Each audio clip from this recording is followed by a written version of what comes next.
So I'm here with Dave Gibbons, and Dave Gibbons is probably for me the most iconic artist in the history of at least American or English comic books, because he drew The Watchmen. And The Watchmen, for me and for many other people, is the best graphic novel that has ever been written and done.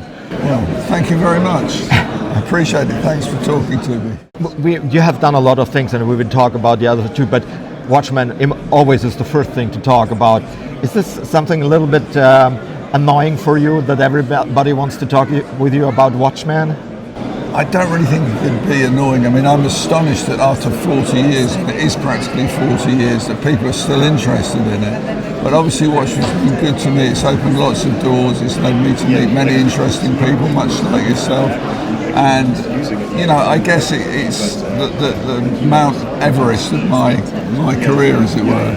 And I'm sure when they come to write my obituary in several years' time, that the word Watchman is going to be in the first paragraph. So I'm quite resigned to my fate and very, very happy to talk about Watchmen. And as I say, just pleased that people are still getting enjoyment from it. When The Watchmen came up, Alan Moore did the writing. What kind of guy is he? Well, it was 40 years ago that Alan and I did Watchmen, and I'm regretful that we don't actually talk anymore. We haven't actually spoken for maybe 15 years. The reasons are very complex, and it's not got anything to do with Alan being a demon. He's had his own ride through the world of comics, and I've had my own ride.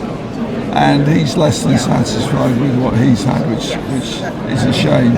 I certainly could say that it was the most creatively inspiring time in my life when I worked with him. That he's a complete professional. He never let me down on waiting for a script or anything like that. Always listened to my suggestions. We were very supportive of each other. And so I really wouldn't want to say a bad thing about him. I'm just sorry that due to circumstances we haven't been able to talk. I actually wrote my autobiography called Confabulation. And because this is a thing that people often ask me, what was it like to work with Alan? Where did it all go wrong? I didn't want to give an answer that was just me off the cuff talking in a situation like this or getting into some argument on the internet. So when I wrote my autobiography, I very carefully considered my words. And if anybody's interested, they should get hold of that book, and that will give them the full inside story from my point of view of what happened. I think that's a very good way to cope with that, whatever it was. So let's go away from that, and how many influence on the storytelling of The Watchmen had you when you made it with Alan Moore? So was he very strict in what you had to draw, or did you had an influence of how the story should look? Well, originally Alan wrote an outline for a story which featured the characters owned by a company called Charlton Comics, who DC had bought the rights to. But when the people at DC saw what Alan intended to do with the characters, they thought, okay, we've just paid a lot of money, we don't want these new acquisitions to be killed off in the first issue, or to be shown to be psychotic or, lunatics. So why don't you come up with some more characters? And it was at that point that I got in touch with Alan to say, I hear you're doing this series for DC. I'd really love to do it. He said, you'd be perfect for it, Dave. And so from then we worked together. So I had a big hand, not in the outline of the story, but a big hand in building the world, a big hand in visualising the characters. But the way we would work with each issue is we'd talk on the phone for maybe 3, 4, 5 hours, a long phone call, where we talk about all kinds of things, and we get an idea for things we wanted to have in each episode. And Alan would then go and write a full script based on what we talked about. And I would then get his full script, and then I would do finished artwork. And then I'd send copies of the artwork to John Higgins, and we'd then send a complete package, the script, the art, the colours, off to DC. So we were very much working on our own without editorial input, but working very closely. It's the way that I prefer to work. If you work so-called Marvel method, where you're not working from a full script, things tend to get a bit vague and a bit loose. I prefer to have a tight brief to know exactly what I'm drawing, why I'm drawing it, and Alan would supply that. I think you have done just tremendously good job. I like everything on it. I like the paneling. I like all the faces. I know some people tell me it is a little bit of an old-fashioned style. Well, but the graphic novel is way back. So if you had to draw it these days, would you think it would look different? Well, I drew it the way I did because a lot of the comics that were out at that time featured what I would call movie poster page layouts.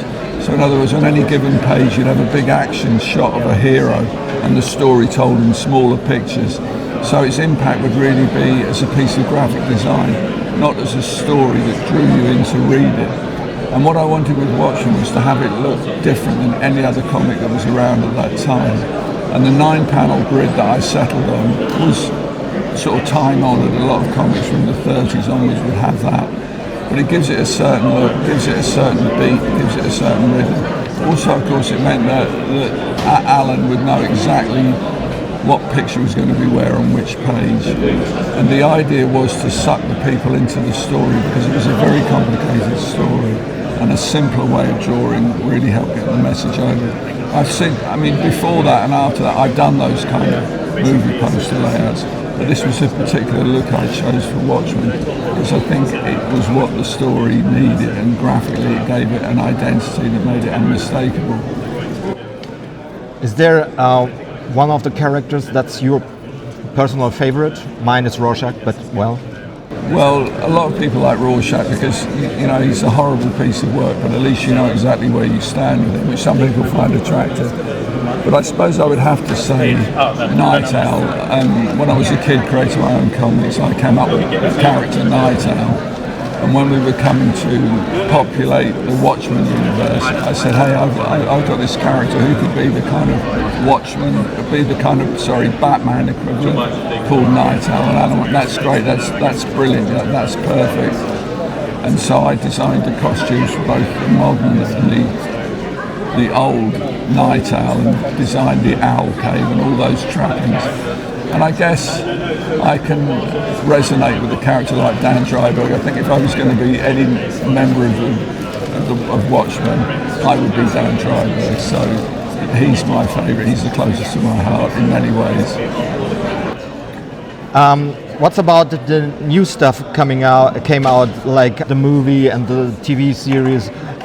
Do you like any of that? Well, I think from the very beginning, Alan and I knew that there was going to be a movie made at some point.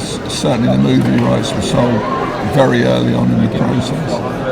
And there's a difference between an adaptation, which is doing it as a movie or doing it as a TV series or doing it as an animation. That's a different thing than adding stuff to the body of work.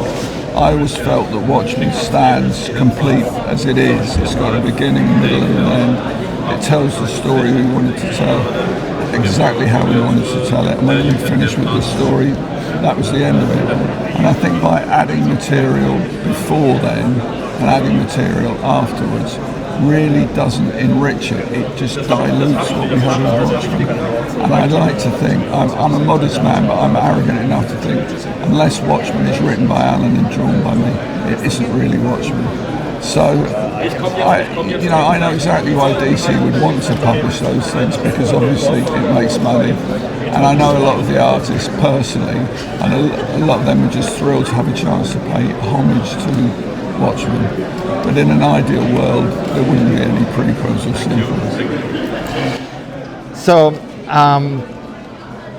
except from Watchmen, what is the work in your long creative life you like most? The work I like the most? Well, I very much like Martha Washington, which is a series I did with Frank Miller. It's great to work with Frank. I've been really lucky to work with such great writers as Alan and Frank and many others throughout my career.